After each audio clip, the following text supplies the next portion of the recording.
Section 4, analyzing your past trades. Reviewing past trades can help identify patterns and areas for improvement.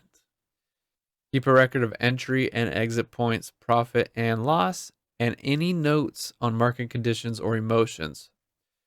So, if you're in our mentorship, you'll know my trades I post. I write I put a little blurb about that trade, kind of telling the story of that trade, and then I'll list out my entry, stop loss, take profit, partials, if it failed, why, what happened, and then I post screenshots. One from NinjaTrader because that's where I do my executions. So you can see exactly on the chart where those little arrows are pointing at the exact price levels when I got in, out, and took partials. But then I also post my trading view chart because that's where I do my markup so you can kind of understand the setup.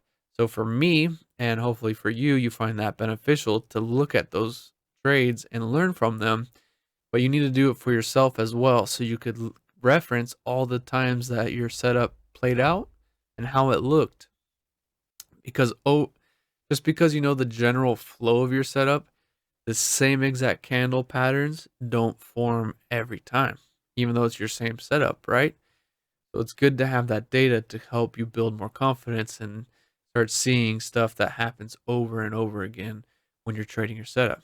And then basically use this information to refine your trading strategy and improve your performance. This is an ongoing long game.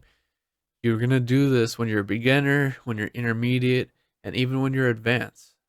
Because by the time you become an advanced trader, you know how beneficial it is to have this data and reference just in case emotions, like life happens, right? Emotions, as much as you try to control them, they arise. We're all human. We're not perfect, right?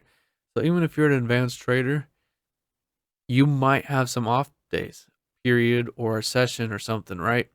So you need to have this snap you out of it, get back to what works so you can go back into the markets and minimize your bad days.